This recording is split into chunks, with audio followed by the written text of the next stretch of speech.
On March 7, 2020, 23-year-old Keelan Hawkins was arrested in Harris County and charged with driving while intoxicated. She was released the same day on a general order bond under Local Rule 9, which requires that most misdemeanor arrestees, other than those in specific carve-out categories, receive an unsecured personal bond and be released automatically. In these cases, the sheriff must release the person without upfront payment or a judge's approval, eliminating the need for a separate bond hearing. Harris County's general order bond system was created through a November 21, 2019 consent decree in the class action case O'Donnell v. Harris County, which challenged the county's prior misdemeanor bail practices as unconstitutional. The decree required major bail reforms, including automatic personal bonds. After Hawkins was released, her arraignment was set for March 13, 2025, before Judge David Fleischer, who would determine probable cause for the DWI and review bond conditions. Although Keelan Hawkins' attorney of record was Greg Holton, his colleague Aaron White appeared on her behalf for the arraignment. Good morning, Ms. Hawkins. Ma'am, you're charged with driving while intoxicated. You're facing up to 6 months in jail and or a $2,000 fine. We are going to do probable cause. You have the right to remain silent. Anything you say can or will be used against you. You have the right to have an attorney present. If you cannot afford one will be appointed to you, ma'am. Yes, Judge. On March 6, 2025, at approximately 10:29 p.m., the officer observed a vehicle driving with expired registration as of March 2021. A traffic stop was initiated. However, the vehicle continued to travel down the feeder road until it turned and pulled onto the wrong side of a two-way road and parked facing northbound in the southbound side of the roadway. The officer made contact with the defendant, the driver, and sole occupant of the vehicle, and observed the defendant to have bloodshot eyes, droopy eyelids, and a strong odor of an alcoholic beverage. The defendant admitted to drinking 1.5 alcoholic beverages, and the defendant stated she was buzzed but not drunk. An inventory search of the vehicle was conducted, and the officer found a large plastic cup that was 1/4 full of alcoholic beverage that smelled of tequila in the center console cup holder. Standard field sobriety were conducted, HGN 6 out of 6, walk and turn 5 out of 8, one leg stand 3 out of 4. The defendant was read the DIC and refused to provide a specimen. A blood search warrant was signed and executed. Are you telling me that she has alcohol in the car while she's driving? It's just get a cup of alcohol. Ms. Hawkins, I'm going to find that there's sufficient probable cause to go forward with your case. I am now placing several conditions on your bond. If I find that you violate these conditions, I will revoke your bond, put you in jail. No more PR bonds, ma'am. You're not allowed to drive. I'm taking away your privilege to drive. You will be signing an affidavit with me today promising me you're not going to drive. I don't care what's going on in your life. If I find that you do, I can have a contempt hearing. You can be facing an additional 6 months in jail and a $500 fine. This is an affidavit that you're going to promise to me that you're not going to drive. Do you understand? Yes, sir. I'm also ordering you as a condition of your bond not to consume alcohol, illegal drugs, or unprescribed controlled medication. If I find that you're consuming alcohol or illegal drugs, likewise, I will revoke your bond, put you in jail, ma'am. Judge, is that standard for driving? She has alcohol in the car while she's driving. And so I would presume that it's elementary that you're not to have alcohol in the car while you're driving. It scares me, and I just don't want her driving for now. After finding probable cause for the DWI charge, Judge Fleischer imposed bond conditions prohibiting Ms. Hawkins from drinking alcohol and from driving entirely, even though the prosecution had only requested an ignition interlock device. Under Article 17.441 of the Texas Code of Criminal Procedure, IIDs are mandatory only for repeat or aggravated DWI cases, so the rule did not apply to Hawkins as a first-time offender. However, Article 17.4 gives judges broad authority to impose any reasonable bond conditions tied to community safety. Although bond conditions cannot be used as punishment before conviction, appellate courts review them under an abuse of discretion standard, meaning the ruling will stand if it falls within the zone of reasonable disagreement. Given allegations that Hawkins drove while intoxicated and had an open container, a reviewing court would likely find Judge Fleischer's no alcohol and no driving restrictions reasonably related to public safety, and therefore within his discretion. Understood. We can approach at a later date, but I'm concerned because for her employment, she can't get to and from work, and we can't get an occupational license for something like this. It's a condition of the court. I don't think we have any opposition to putting an interlock in the vehicle so that she's not able to drink and then drive.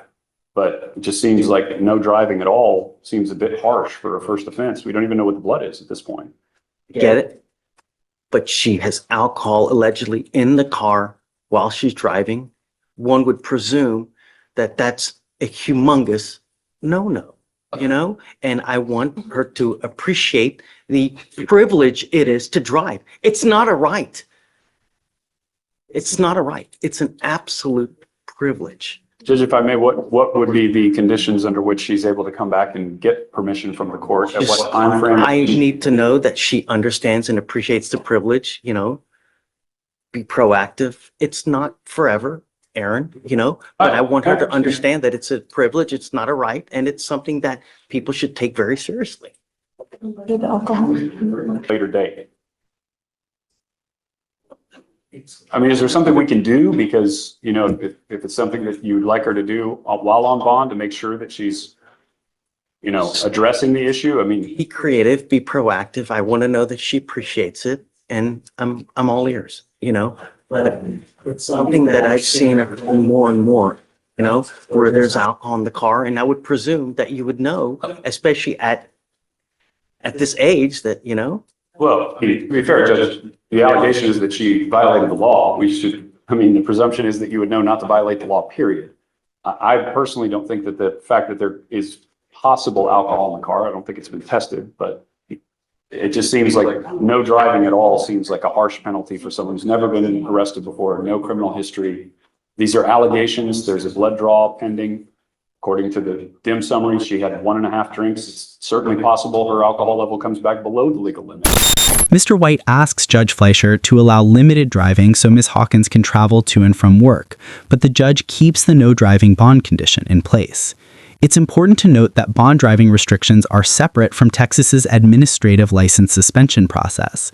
Because her blood test results were still pending, Ms. Hawkins's license likely had not yet been suspended.